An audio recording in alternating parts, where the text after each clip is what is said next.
Okay. All right. Salakia Akim. I had my headphones on. All right. First and foremost, I want to give all praises to Yahweh, Bahashim, Yahweh Shai, Bahashim Rakakadash. Double honors to the elder apostles of GMS, in whom the truth resides, and who's worthy of double honors.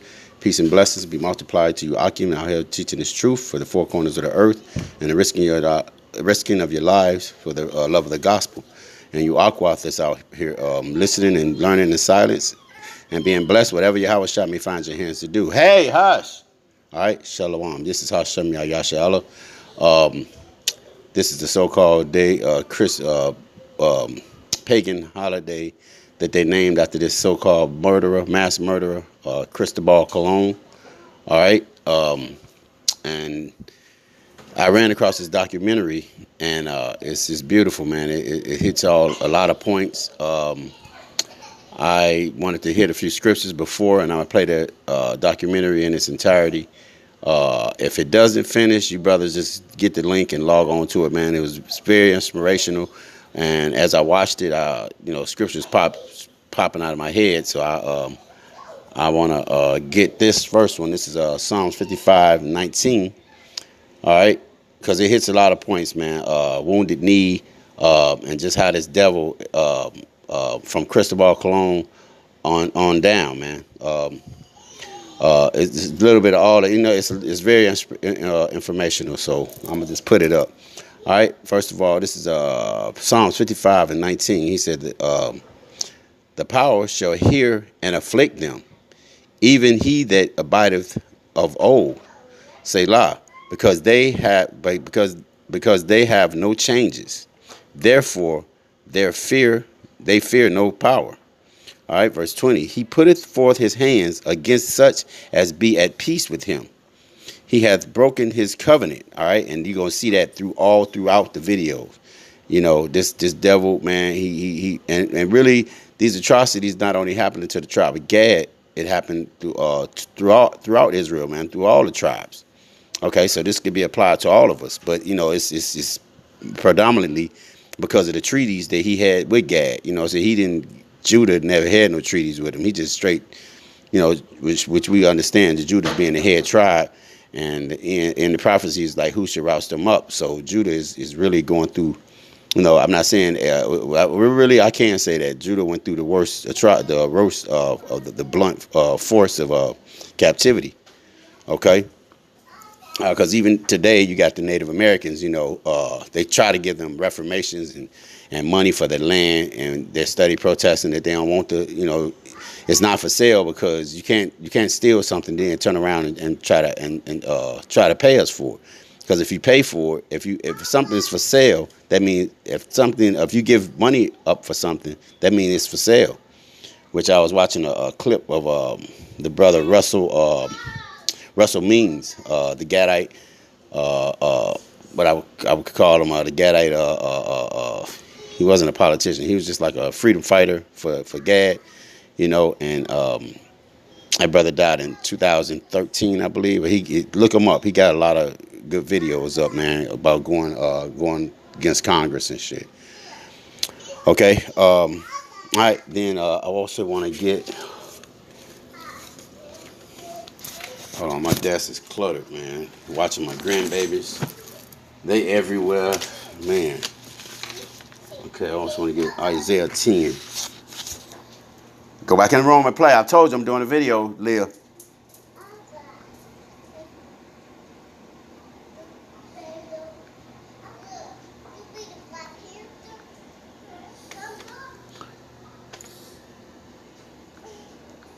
Okay, this is Isaiah 10:1. He said, "Woe unto them that decree unrighteous decrees, and that right grievousness which they have prescribed." All right, yeah, and that's Esau, man, because everything that he puts forth is grievous, man. All right, he puts forth something, man, and years down the line, man, he'll undo it or just won't honor it. This devil is an all-around devil, man, full circle. Okay, to turn aside the needy from judgment, and to take away the right from the poor and my people, that widows may be their prey, and that they may rob the fatherless. Right, man. That's all throughout what he did throughout his rulership, man. which we know is coming to an end, man. It's at an end now, man. All right. All right, brothers. Without further ado, I'm going to play this video. Man, I hope the elect was edified. I want to give all praises to Yahweh, Bahashim Yahushua, Bahashim Rakak Kadash. Double honors to the elder apostles, GMS, who rule well. Peace and blessings be multiplied to you, Akim, that's out here preaching this truth for the love of the gospel and the risking of your lives. And you, Aquath, that's learning in silence, being blessed, whatever Yahushua may find your hands to do. All right, Shalom. Hold on, don't clock off. Let me find this video. Okay.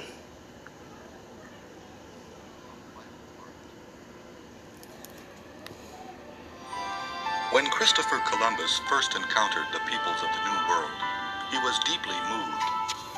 For their part, the Taino Indians of the Caribbean thought that Columbus and his sailors were gods who had come from heaven.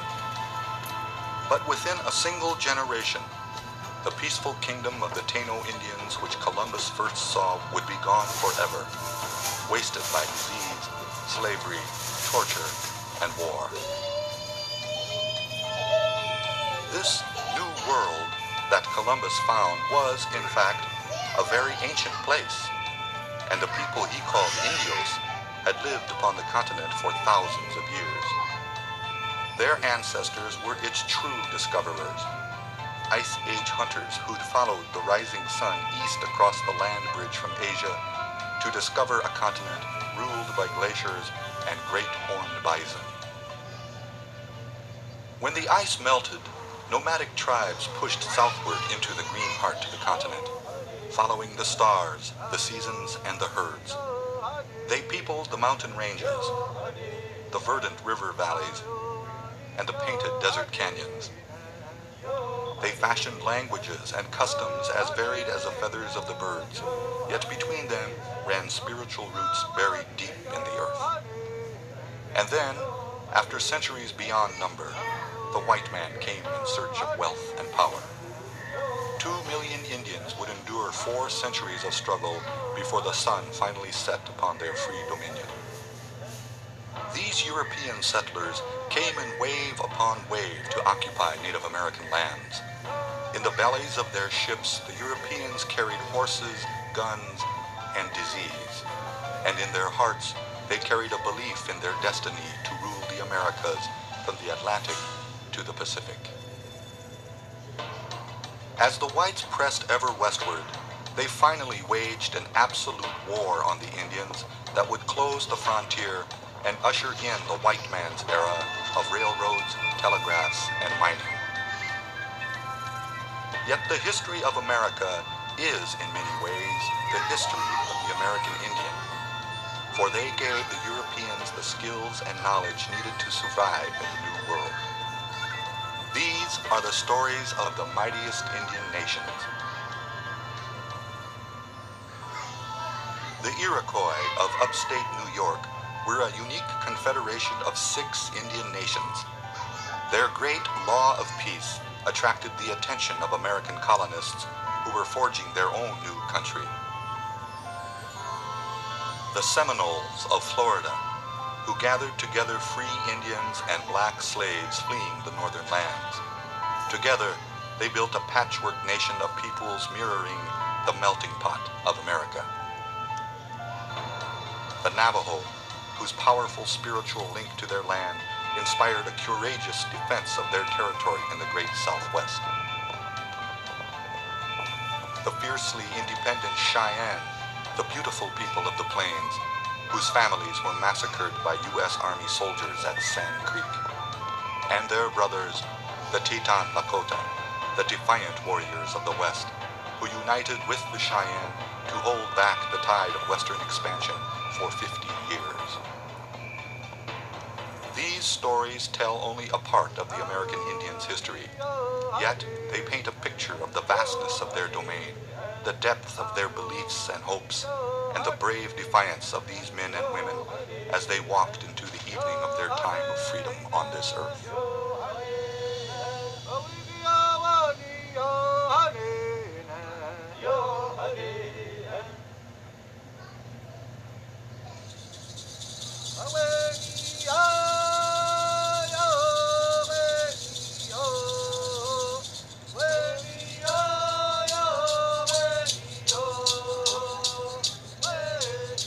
upstate New York lies a land where 100 rivers and lakes weave through dense green forests and misty, languid swamps.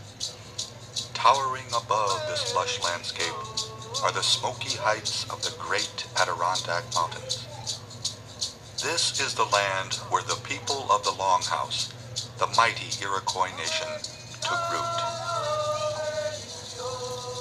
The Iroquois were a powerful confederacy of 5 separate Indian nations, and in their time were among the most feared and dominant Indians in North America.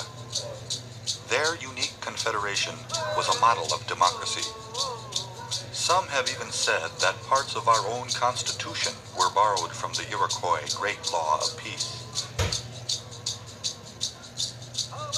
But the 5 nations of the Iroquois didn't always live in peace. Before they came together, these nations, the Mohawk, the Oneida, the Onondaga, the Cayuga, and the Seneca, were often at war with each other until by the 14th century their killing threatened to destroy them all. At this dreadful time, a great peacemaker came from the north proclaiming, "The word that I bring is that all people shall love one another and live together in peace." Together with the great Mohawk chief Hiawatha, the peacemaker traveled to each of the 5 nations to proclaim his message. But within the Onondaga nation, there lived an evil chieftain named Tadadaho who terrorized his people with deadly magic. His face was cruel and his hair was matted like a mass of writhing snakes. He scorned these peacemakers, but finally the peacemaker and Hiawatha held a council with Tadadaho and worked their own magic on him. They asked him to become the head chief of the new confederacy. Tadadaho agreed, and the great peace was begun. The establishment of the confederacy brought a newfound sense of security to the Iroquois. The times of peace were good, and the Creator provided the people with their 3 sisters, corn, beans, and squash, to sustain them.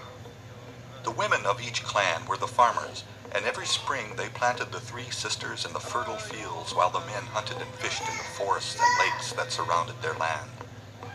Women held great power, for the Iroquois traced their ancestry through their mothers' lineage, and the head mothers, not the men, appointed the chiefs of each clan. Growing seasons ended with great festivals of Thanksgiving. The gathering of maple sap, the harvest of berries and beans, and the cutting of the corn were all celebrated with feasts and religious dances. Iroquois history was recorded on wampum belts, woven with beads of shells. Every council decision and every treaty with the whites was sealed with an exchange of wampum. The dust fan wampum was one of the most revered, brought out whenever the Iroquois Constitution was recited. The founding of the Confederacy brought peace between the 5 nations and led to peace throughout the nations of the Northeast. But in the late 1600s, beaver skins were a prized commodity in Europe, rivaling the Europeans' lust for gold. Realizing this, the Iroquois sought to monopolize the trade in pelts. They played one European power against the other and dictated terms to other tribes eager to trade. They challenged their old enemies, the Mohicans, for the right to trade exclusively with the Dutch. Then they turned their attentions north, where the French were trading with the Hurons along the St. Lawrence. The Iroquois devastated the Hurons and absorbed many Hurons into their confederacy. Next, they turned west to the Erie Nation. In a bloody 3-year war, the Erie were defeated and also absorbed into the confederacy. Now expanding to the south, the Iroquois encountered the Tuscarora tribe in the Carolinas. The Tuscaroras were being driven from their lands by white settlers, so the Iroquois invited them into their great confederacy. The Tuscaroras migrated north and became the 6th nation of the Iroquois. By the mid-1700s, the Iroquois Great Law of Peace was attracting the attention of some of the most far-sighted American colonists. Benjamin Franklin, who worked as a British envoy to the Indians, was deeply impressed with the Iroquois form of government. His contributions to the U.S. Constitution may have come from the Iroquois principles. In In 1763, the English beat the French and took control of all French holdings south of Canada. But trouble was brewing with the British colonies, and soon the Iroquois would be swept into the American Revolution. Formally, the Iroquois had pledged to remain neutral in the Revolutionary War, but the Mohawk warrior Joseph Brant convinced many of the Iroquois men to fight for the British. For the first time since the Great Peace, Iroquois fought Iroquois.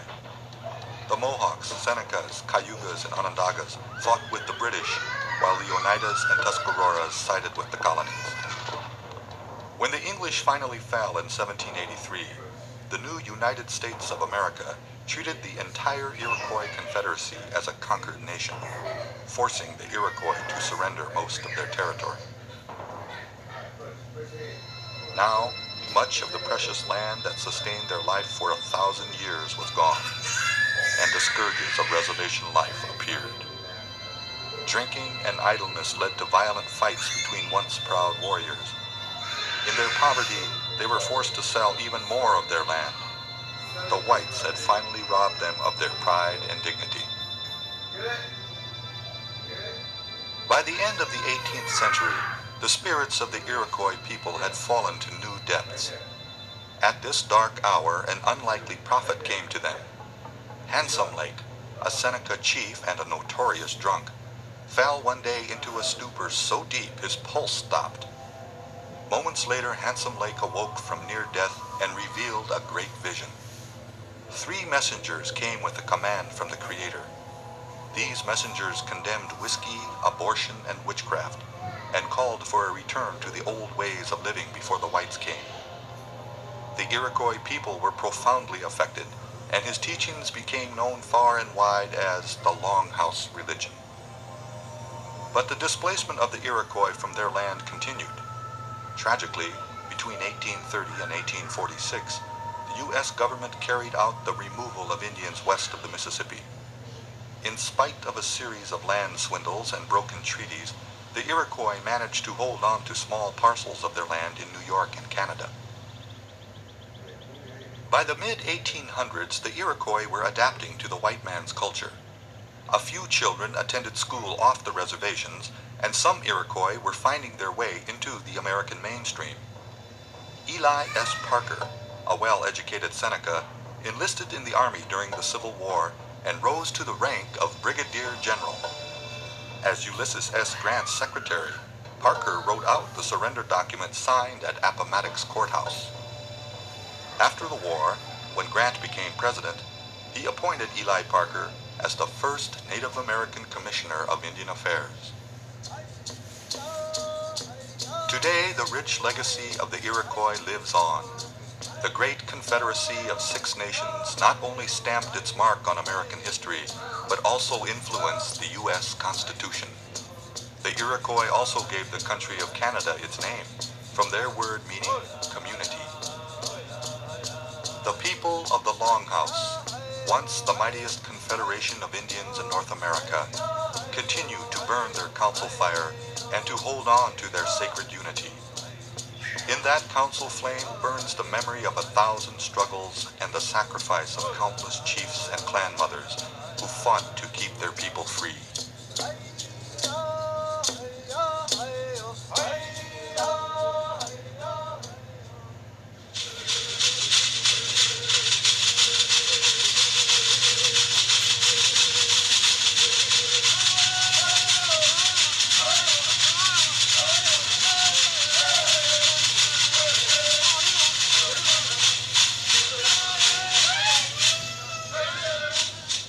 In a great peninsula at the edge of the continent lies a land of lush green forests and deep meandering swamps. Bordered on the east by the mighty Atlantic and on the west by the Gulf of Mexico, this is Florida, land of the great Seminole Nation. It was here that the Seminoles fought the longest resistance to U.S. expansion by any Indian nation. It took 3 wars, half the U.S. Army, and over $30 million to subdue the proud and defiant Seminole people. To this day, the Seminoles remained the only Indian nation that never signed a document of surrender with the U.S. government. Florida's first people, the Timucua, Calusa, and other tribes, were virtually wiped out by war and disease brought by the Spanish and British in the 16th and 17th centuries. Then, in the early 1700s, a wave of refugees came to Florida from the north, fleeing from the expanding British colonies. They were Creek Indians driven off their lands by settlers, and African slaves and other Indians escaping slavery. In the lush grasslands of Spanish Florida, these Indians and blacks began to merge into one people known as the Seminoles. Their name came from the Creek word Seminole, meaning runaway or wild. And for many years, these runaways lived together in the untamed land of northern Florida. Blacks formed their own towns side by side with Indians, some free, some enslaved to Indian masters. Life centered around Seminole towns or tawas. They worshipped the master of breath, embodied in the sun, and took names for their clans from the world around them. Names like alligator, turtle, snake, and maize. Every summer, at harvest time, the Seminole people gathered in town squares to celebrate the new year with the Green Corn Festival. After 8 days of dancing, sweat baths, and purification, the priests swept the old ashes from the fire pits. Then they started a new fire in the town square, and all past grievances were forgiven. Medicine men carried hot coals from the town fire to each home, and on every hearth the people roasted green corn. In the warmer climate of Florida, Seminole farmers began to grow large groves of oranges, and many learned the ways of horse ranching and slaveholding from their European neighbors. The Seminole chief, King Payne, even owned a plantation with 20 slaves, 1,500 head of cattle, and 400 horses. But then, in 1776, American colonists revolted against British rule. England created chaos by proclaiming freedom for all African slaves. More and more African runaways fled south to join the Seminoles. American slaveholders grew angry and nervous about whole towns of black Indians living at their southern doorstep. After the Revolutionary War, Americans began crossing the Florida border to settle on Indian lands. Slave traders raided Seminole villages, kidnapping anyone who looked black. Infuriated, the Seminoles struck back. In 1817, the American government sent Army General Andrew Jackson down south on a mission to recapture runaway slaves. Jackson's troops illegally crossed Spain's Florida border and burned Seminole villages, confiscated livestock, and destroyed food stores. The Seminole people fought back, their numbers tripled by New Creek refugees from the north. That November of 1817, the Seminoles ambushed a boat carrying women, children, and 40 soldiers on the Apalachicola River, and all but 13 whites were shot dead. This marked the beginning of the First Seminole War. Once again, Andrew Jackson marched into Florida.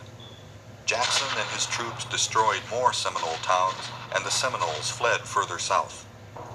Jackson's victory in the First Seminole War led Spain to sign a document with the United States for the sale of Florida. The Seminoles were coerced by the U.S. government to sign a treaty and were pressed onto a large reservation in central Florida. These new lands were swampy and unfit for farming, game was scarce, and government rations in short supply. The officer in charge of the reservation reported, "They are in the most miserable situation, and unless the government assists them, many of them will starve to death."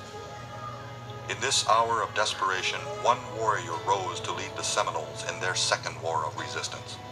His name was Osceola, and he soon became one of the great leaders in American Indian history. In 1834, the government tried to get the Seminole chiefs to sign a treaty for their removal to Oklahoma. Government agents spread the treaty on the table and waited tensely. Suddenly, Osceola jumped up and plunged his knife into the treaty, saying, "The only way I will sign is with this." A government agent named Wiley Thompson arrested Osceola, and the chief shouted as he was dragged away, "I will remember the hour. The agent has had his day. I will have mine. Osceola was soon released from prison, and with his great skill as a speaker, convinced his people that they must resist. In December of 1835, Osceola ambushed and murdered the Indian agent Wiley Thompson. That same day, Seminole chief Micanopy led an attack on government troops under the command of Major Francis Dade near present-day Ocala. 180 Seminole warriors ambushed Dade's infantry unit. The entire Army command was soon annihilated, with only 3 known survivors. The Dade massacre was a shocking defeat for the U.S. Army and brought down the full fury of the government. The Second Seminole War had now begun. To the whites, Osceola said, "You have guns, and so have we. Your men will fight, and so will ours, until the last drop of the Seminoles' blood has moistened the dust of our hunting grounds." At the end of a bloody and futile year of fighting, the U.S. had nearly 1/2 of its army in Florida. General Jessup called Osceola to meet under a flag of truce, but then double-crossed him and threw the great leader into prison in St. Augustine. 3 months later, broken-hearted and severely ill, Osceola died in prison in Fort Moultrie, South Carolina. Osceola's death was a horrible setback to the Seminole resistance, and the Army continued its relentless war against the people, pushing the Seminoles deeper and deeper into Florida's southern swamps and Everglades. Perhaps 500 Seminoles remained in Florida, nearly invisible in the deep swamps. Their lands often covered with water, they lived by hunting and gathering, and by raising vegetables in small plots above the waterline. They built elevated homes, and they learned to avoid the deadly water moccasins that occupied their swamps. But civilization occasionally discovered isolated bands. In 1855, in an effort to agitate the remaining Seminole people, a U.S. surveying party raided the garden of Billy Bowlegs, the last of the Seminole chiefs. The government agents confiscated what they could carry and burned the rest. Bowlegs led his people on in resistance against the army for 3 years, but finally, outnumbered and out of resources, Bowlegs and his followers surrendered and were sent west of the Mississippi. Yet several hundred Seminoles managed to stay behind in the vast, uncharted Everglades.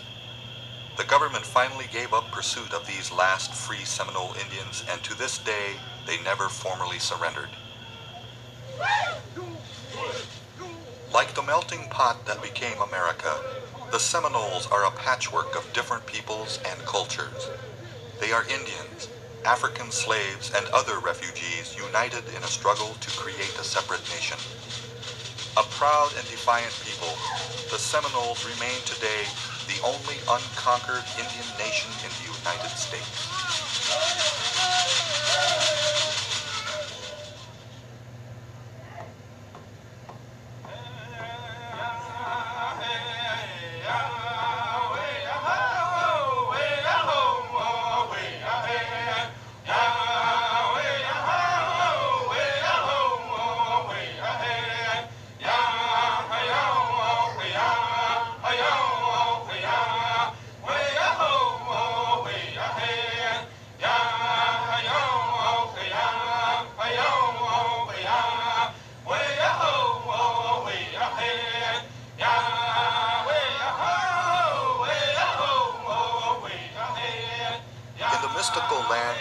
Southwest, jagged pinnacles touch the clouds, and giant sandstone buttes rise dramatically from the desert floor.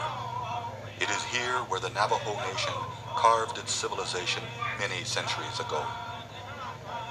The Navajo's ancient ancestors came to this land from northwest Canada over 700 years ago and settled in the red rock canyons of what is now northern Arizona and New Mexico. They invaded the homelands of the cliff-dwelling Anasazi, who they drove south towards Mexico. The Navajo created a unique culture based on raising crops, herding livestock, weaving, and crafting jewelry. While white settlers avoided this dry, rugged landscape, the Navajo held it in special reverence. The land became a source of sustenance and spiritual nourishment. They learned to grow patches of corn in desert soil and planted peach orchards in canyon bottomlands. When Father Sky provided rain, Mother Earth provided fruit, grain, and pasture. The most common symbol of the Navajo's spiritual link to the land was the hogan, a domed dwelling made of logs and earth. Hogans were used for both housing and ceremonial purposes. Their entrances always faced east toward the rising sun. Almost every act of Navajo life, from the building of hogans to the planting of crops, was ceremonial in nature, accompanied by songs and prayers. Sand paintings were part of many Navajo healing ceremonies and had the power to restore order to the world. These paintings were made by medicine men who sprinkled colored sand on the floor of a ceremonial hogan. The designs told stories from the Navajo creation myth, when the first holy people were miraculously produced from corn, rain, pollen, and precious stones by the gods and the winds. In the 1600s, the Spanish introduced sheep and horses to the Navajo. They became among the Southwest's most renowned herdsmen and riders. But women played a vital role in tribal life too. Nearly every Navajo woman was skilled at hand weaving, using sheep's wool on Pueblo looms. Their decorative rugs and blankets with patterned designs or symbolic pictures became known the world over. At the end of the Mexican-American War in 1848, English-speaking whites moved into Navajo land. The Navajo had been fighting Spanish-speaking intruders for 250 years. The Navajo stole sheep and horses from the Mexicans, who in turn captured Indians for slaves.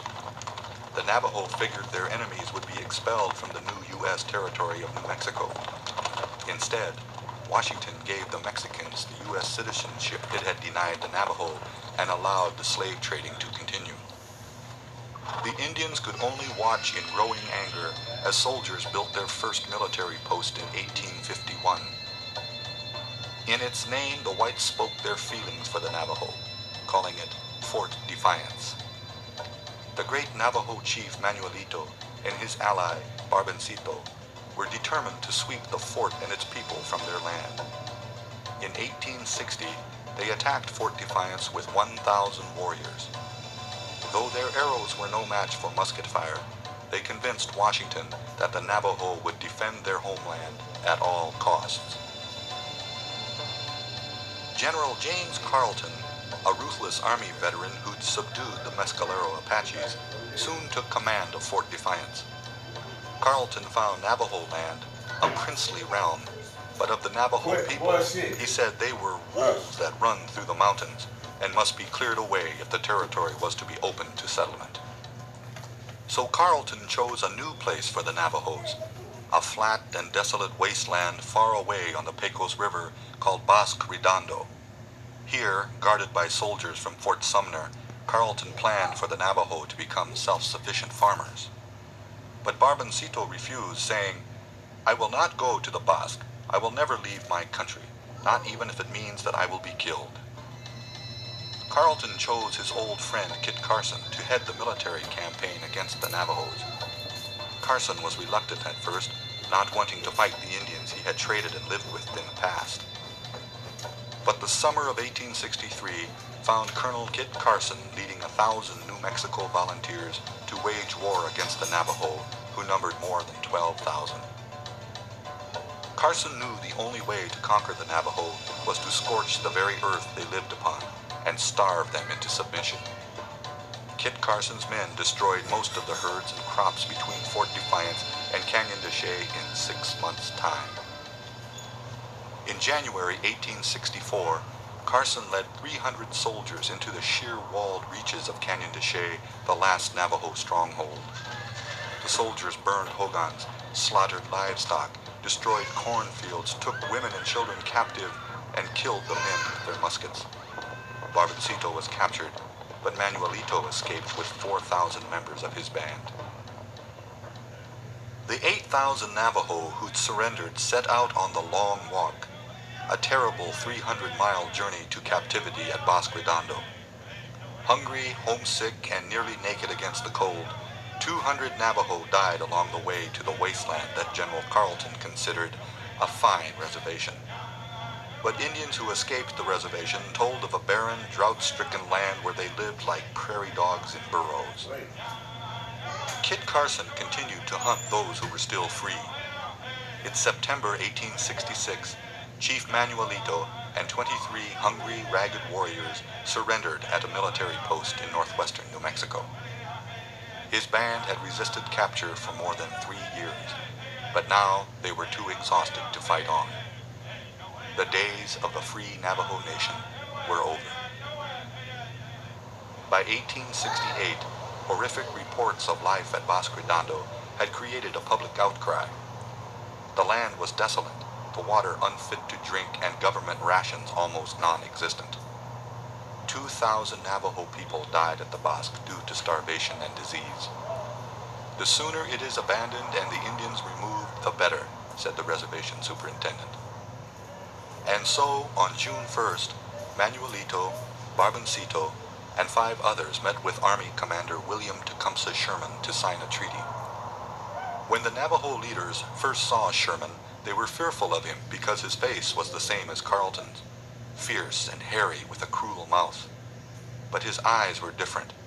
He had the eyes of a man who had suffered and seen much pain. Sherman told the Navajo, "My children, I will send you back to your homes." And so the government allowed the Navajo to return to a reservation in their old homelands. "When we saw the top of the mountain from Albuquerque," said Manuelito, "we felt like talking to the ground. We loved it so." The Navajo would never forget those 4 years of death and suffering at the Bosque Redondo. The fearing time, it was called. Over the years, the Navajo people fought countless battles to defend their territory and endured endless years of forced captivity. But they never lost their spiritual link to land. It is in this land and in the giant mountains that surround it and the sky above that the very soul of the Navajo can be found.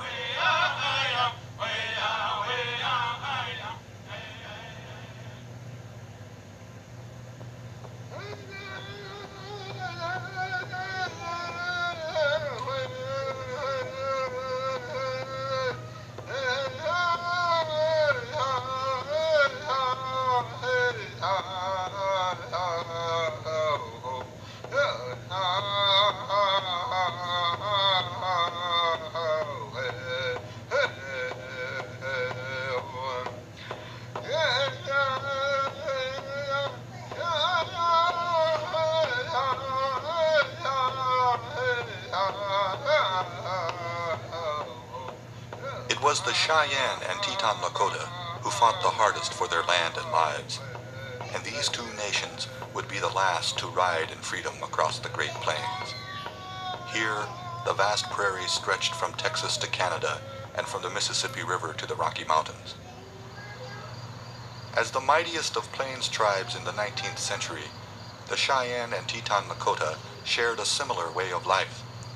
They were horse warriors who built teepee villages, and they had many of the same ceremonies and rites. And to each of them, the American bison was life, a gift from the Great Spirit. By 1850, millions of buffalo moved like a dark living sea across the land. This was truly the buffalo's kingdom, and the Indians who followed the herds cast only a small shadow under the sky. For the Teton Lakota and Cheyenne, the bison was endowed with supernatural powers, and they took from the herds all they needed for their existence. They killed only enough animals to supply their needs for the winter. They stripped the meat carefully to dry in the sun, storing bone marrow and fat in skins, treating the sinews for bowstrings and thread, and curing the hides for teepee covers, clothing, and moccasins. The Cheyenne thought of themselves as the beautiful people. For centuries, they lived as farmers and potters in the great pine forests above the source of the Mississippi. But the Lakota and Ojibwas drove them onto the high plains in the 1700s. In time, they abandoned planting and followed the roaming buffalo. The Cheyenne were fiercely independent and were among the most feared warriors in the West. Their famous Dog Soldiers Warrior Society was a powerful military organization. Half the warriors of each band were members, and they roamed at will over a large territory, hunting and raiding. The Cheyenne were known for their advanced religious beliefs. They held a life-renewing Sundance ceremony every midsummer, after the tribes left winter camps and gathered for the buffalo hunt. It was their most important religious ritual, a thanksgiving to the mysterious power and the rebirth of life on earth, the return of the season of growth. But by the end of the Civil War, there was a force on the plains racing like a storm cloud from the east. It would soon change the century-old life of the Cheyenne people. Covered wagons streamed across the prairie, cattle grazed the grasslands, and whites began to slaughter buffalo for their hides, and sometimes just for pleasure. Soon hundreds of buffalo bones lay scattered on the southern plains, their uneaten flesh rotting in the hot prairie sun. After the territory of Colorado was created in 1861, whites wanted to open the entire land for settlement and to force the Cheyennes into submission. Colorado Governor John Evans declared war to press the Indians onto reservations. The district military commander, Colonel John Shivington, ordered his men to burn villages and kill Cheyennes wherever and whenever found. This preacher-turned-soldier said, "It is right and honorable to use any means under God's heaven to kill Indians that would kill women and children." But the Cheyenne peace chief Black Kettle said, "It is not my intention or wish to fight the whites. I want to be friendly and peaceable and keep my band so. I want to live in peace." Black Kettle had once shook the hand of President Lincoln in Washington, and he prided himself that he had never led a raid against the settlers. In fall of 1864, Black Kettle and fellow chiefs met with Evans and Shivington. They convinced the Cheyenne to move to Fort Lyon, where the Cheyenne could stay the winter under military protection. So Black Kettle led 600 of his people to a camp in the broad valley of Sand Creek in Colorado. But there, in the gray dawn of November 29, 1864, Shivington led his 3rd Cavalry on a senseless raid of murder and mutilation, known as the Sand Creek Massacre. Most of Black Kettle's warriors were out hunting when 700 soldiers attacked the sleeping village. Black Kettle raised an American flag and a white banner over his teepee, but the troops shot everyone they found. Screaming Indians fled in all directions. A handful of warriors fought back, and the skirmishing continued for 4 hours along the creek. Then at noon, silence fell. 200 Cheyenne and Arapaho were dead, 2/3 of them women and children. 9 chiefs had perished, and though Black Kettle escaped unharmed, his wife was shot 9 times and left for dead.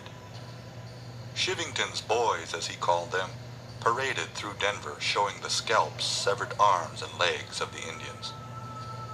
But rumors of the atrocity spread, terrible enough to outrage the American public. Kit Carson, himself a battler of Indians, called it the action of a coward or a dog. Over the next 3 years, an alliance of Indians ravaged the South Platte Valley. They ripped down telegraph wires and pillaged stagecoach stations, ranches, military outposts, and towns. Scores of settlers were killed, their women and children dragged away as captives. Now public opinion turned back against the Indians, and the United States launched a full-scale Indian war. Black Kettle still hoped to spare his people, and he led 80 families to a refuge south of the Arkansas River. By 1868, the Kansas military commander, Philip Sheridan, was convinced that the Cheyennes had to be punished. Sheridan ordered the brash and flamboyant Lieutenant Colonel George Armstrong Custer to proceed toward the Washita River, the supposed winter seat of the hostile tribes, to destroy their villages and ponies, to kill or hang all warriors, and bring back all women and children. 4 years after Sand Creek, history seemed to be thrown into a cruel and endless loop. Custer's elite 7th Cavalry attacked a sleeping Cheyenne village south of the Arkansas River, where Black Kettle and his people were camped. In a matter of minutes, 103 Cheyennes lay dead, including the great Black Kettle and his wife.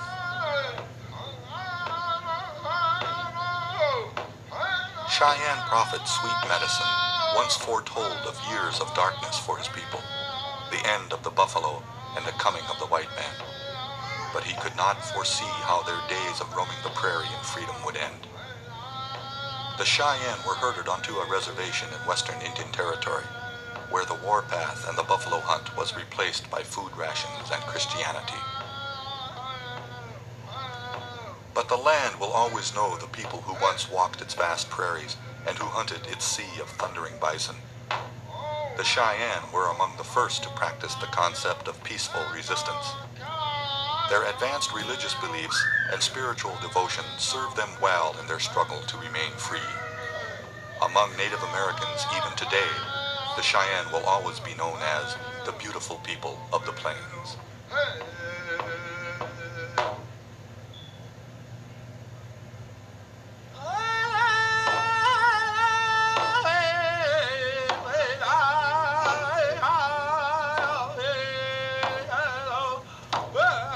The most famous of North American Indians was the mighty Teton Lakota Nation. They dominated the heart of the Great Plains, from what is now Minnesota to Montana, from the upper Missouri River to the Platte River. They fiercely resisted the white man's rule for 50 years, holding back the tide of western expansion until they could fight no more. The Lakota had originally come from the southeast woodlands, migrating along the Atlantic coast and then passing over the Great Lakes. They farmed and hunted in the upper Mississippi River area of Minnesota, until finally settling in the Great Plains in the early 1700s. The Lakota built a free-ranging lifestyle around two animals, the buffalo and the horse. They depended on the buffalo for food, clothing, and lodging. It was an animal endowed with supernatural powers, a gift from the Wise One above. The Hesapa, called by the settlers the Black Hills, became the sacred heart of the Lakota Nation. Warriors traveled to Hesapa, sought visions, communed with the Great Spirit, and received their spiritual power or medicine. But Lakota medicine would be powerless in the face of the white man. By the early 1860s, the Lakota had lost most of their land through treaties. All that remained in their possession was the sacred Hesapa and some hunting grounds in Montana. Yet in 1866, the whites came to them again, this time for permission to make a great road through the Powder River country to the newly discovered gold fields of Montana. The great Lakota chief, Red Cloud, hated the idea of an immigrant road through the Lakota's last hunting ranges. When the white man comes in my country, he leaves a trail of blood behind him. I have two mountains in that country, the Black Hills and the Bighorn Mountain. I want the Great Father to make no roads through them. The request for permission was only a sham. Soldiers were already on their way to secure the road with a line of forts. Red Cloud put steel to his threat, and for the next 2 years, the Lakota held the troops under virtual siege. No wagon train, civilian or military, was safe on the Bozeman Trail, and Lakota raids claimed 154 lives. In the spring of 1868, General William Tecumseh Sherman came to Fort Laramie to make a peace treaty with Red Cloud. But the Ogallala leaders sent a message saying, "When we see the soldiers moving away and the forts abandoned, then I will come down and talk." Reluctantly, the War Department complied. The Bozeman Trail forts were abandoned. Red Cloud rode triumphantly into Fort Laramie and signed a treaty declaring Powder River country and the Black Hills unceded Indian territory. In return, Red Cloud promised to go on the reservation, where he would never lift his hand against the whites again. For 8 years, the Lakota would try to forget the whites. But in the summer of 1874, Lieutenant Colonel George Armstrong Custer led 1,200 men on a gold hunting expedition into the Black Hills. Custer sent reports to the eastern newspapers of gold from the grassroots down. The Indians watched a torrent of riotous prospectors pour into the sacred heart of their nation, in complete disregard for the treaty the whites had made. When Washington tried to buy the Black Hills, the Ogallala war chief Crazy Horse replied, "One does not sell the earth upon which the people walk." The Hunkpapa chief Sitting Bull warned, "The Black Hills belong to me. If the whites try to take them, I will fight." Unable to buy the Black Hills, President Grant sent orders to the Lakota to report to an agency or be declared hostile by the U.S. and subject to military action. Meanwhile, the Plains tribes were gathering at Rosebud Creek for the sacred Sundance.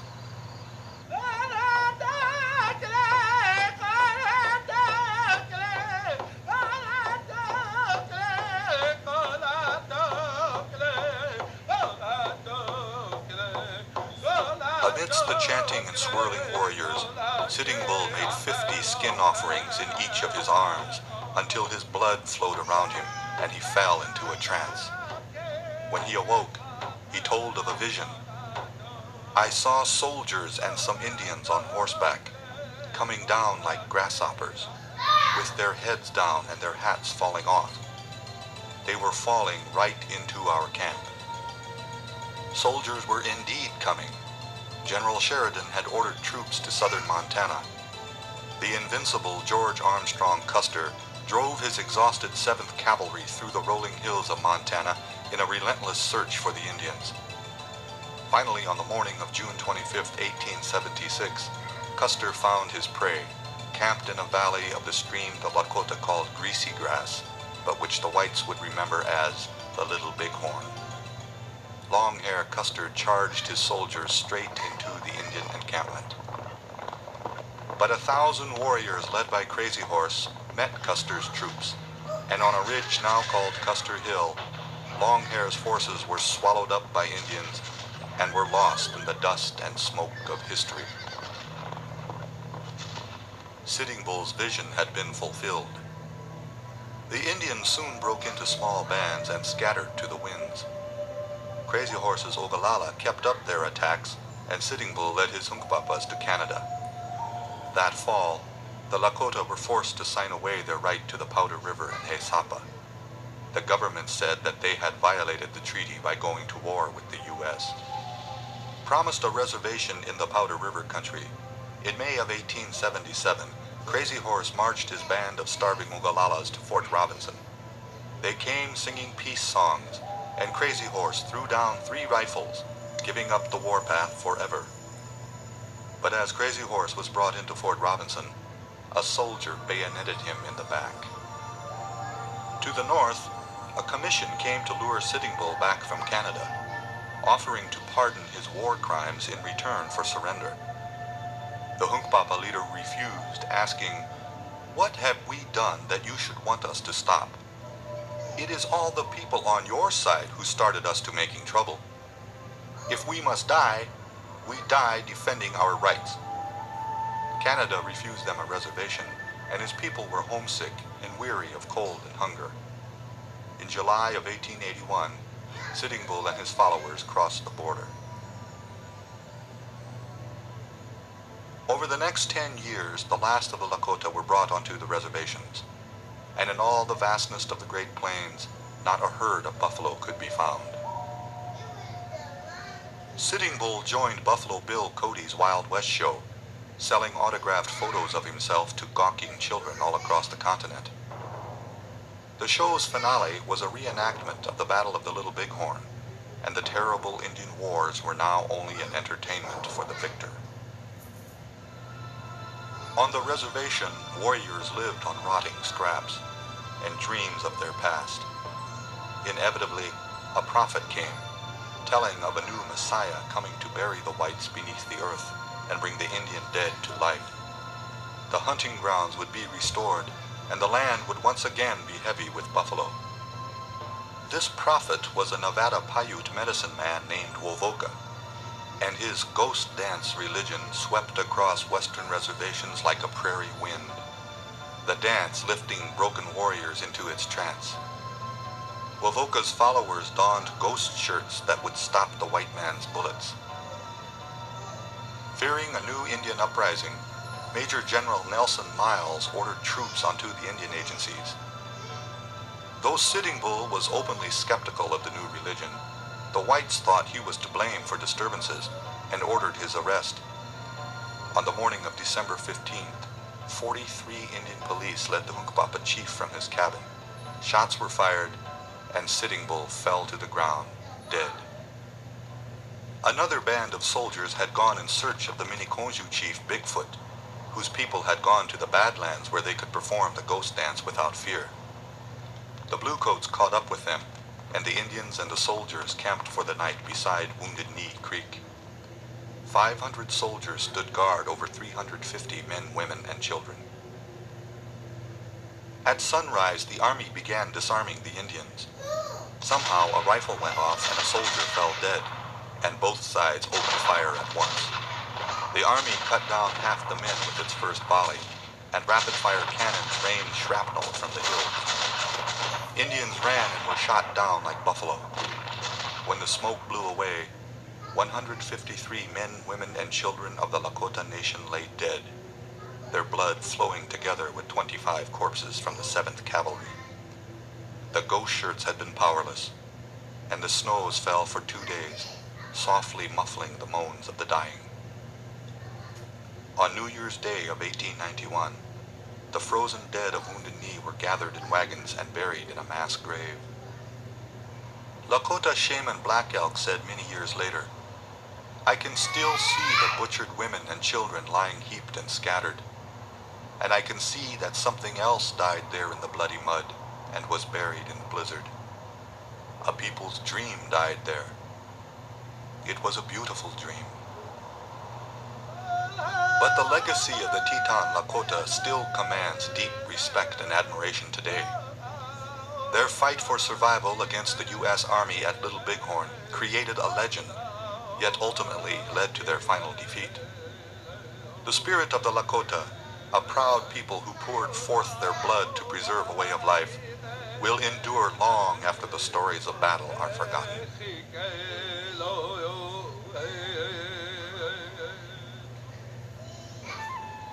These nations each contributed a piece in the patchwork quilt that has become America.